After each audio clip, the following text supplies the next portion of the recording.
அஸ்ஸலாமு அலைக்கும். இன்னைக்கு காலையில் நம்ம வீட்டில் என்ன சமையல்னு பார்த்தா குழந்தைங்களுக்குலாம் சளி பிடிச்சிருக்குது. அதனால செலவு ரசம் வைக்க போகிறோம். அதுக்கு தூதுவளை இலை, கருவேப்பிலை, மிளகு, சீரகம், பூண்டு, வெங்காயம், ஒரே ஒரு காஞ்ச மிளகாய் இது வந்து அரைக்கிறதுக்கு. அது கூட சேர்த்து அரைக்கிறதுக்கு பார்த்தீங்கன்னா செலவு ரசத்துக்கு உண்டான பொருள் கொடுக்கணும். மல்லிக்கடலை தருவாங்க. அதுவும் கொஞ்சம் கொள்ளு எடுத்து வச்சுருக்கேன். தக்காளி பழம் 4 பழம் எடுத்து வச்சுருக்கேன். ஒரு நெல்லிக்காய் சைஸ் அளவுக்கு புளி எடுத்து வச்சுருக்கேன். தேவையான அளவு உப்பு. இது வந்து தாளிக்கிறது கருவேப்பிலை, வரமிளகா, கொத்தமல்லி இலை எடுத்து வச்சுருக்கேன். எண்ணெய் காஞ்சிருச்சு. ரசம் தாளிக்க போகிறேன் பாருங்கள். அந்த கடுகு போடுறேன். எண்ணெய் ஊற்றிட்டேன்.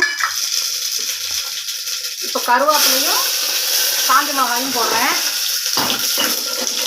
இதில் வந்து மல்லி இலையும் உப்பு, மல்லித்தூள், பெருங்காயத்தூள் எல்லாமே இதில் போட்டு ரசத்தில் கூட்டி தான் வச்சுருக்கேன். ரசத்தை கரைச்சி வச்சுருக்கேன். அதை ஊற்றுறேன். இந்த ரசத்துக்கு வந்து தொட்டுக்கிறதுக்கு வந்து காலிஃப்ளவர் வறுவல் வைக்க போகிறோம் பாருங்கள். அது காலிஃப்ளவர் எடுத்து சுத்தம் பண்ணி சுடுதண்ணில் போட்டு அலாசி வச்சுருக்கேன். அதுக்கப்புறம் அதுக்கு வந்து வெங்காயம், பெரிய வெங்காயம் 2 வெங்காயம் எடுத்து அறுத்து வச்சுருக்கேன். 2 பச்சை மிளகா, பூண்டு, இஞ்சி இது எல்லாமே அரைக்க போகிறோம்.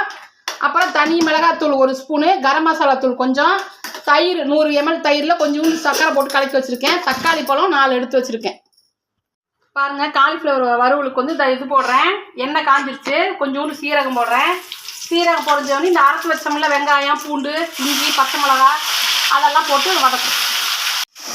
இந்த கரம் மசாலா தூளும் மிளகாத்தூளும் போடுறேன். இஞ்சி பூண்டு பேஸ்ட் போட்டு நல்லா வதங்கி வந்துடுச்சு. எண்ணெய் இவ்வளோ ஊற்றிருக்கேன்னு நினைக்காதீங்க. இந்த அளவுக்கு ஊற்றினால இந்த இது நல்லாயிருக்கும். இந்த டிஷ்ஷு நல்லாயிருக்கும். அதுக்காக தான் போட்டு கரம் மசாலா தூளும் மிளகாத்தூளும் நல்லா வதங்கி வந்துடுச்சு பாருங்கள். நல்லா கலர் மாதிரி வந்துடுச்சு. இப்போ தக்காளி பழத்தை போட போகிறோம். தக்காளி நல்லா வெந்து வந்துடுச்சு பாருங்கள். எண்ணெய் பிரிஞ்சு வந்துடுச்சு. இப்போ இந்த தயிரை ஊற்ற போகிறோம். தயிர் ஊற்றி நல்லா வதங்கி வந்துடுச்சு. தயிர் பாருங்கள் நல்லா எண்ணெய் பிரிஞ்சு வந்துடுச்சு. இப்போ காலிஃப்ளவரை போடுறோம். தேவையான அளவு உப்பு போடுறேன். முதல்ல காலிஃப்ளவர் வேக வச்சதுலேயே கொஞ்சம் உப்பு இருக்கும். அதனால் லைட்டாக தான் உப்பு போடுறேன்.